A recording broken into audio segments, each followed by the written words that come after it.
תהיה כמו המכסה שלנו, כי אין לי מכסה ממחלט, אז זה מה שיש.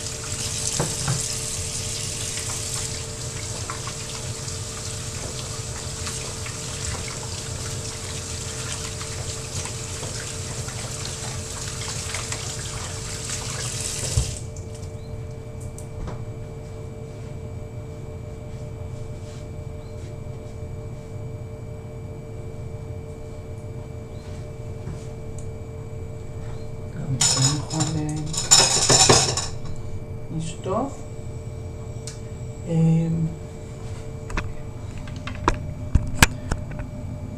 אז אני מציע שבזמן שאני שוטף נעשה קצת הפסקה, ומיד אחרי זה נמשיך. אז תודה רבה.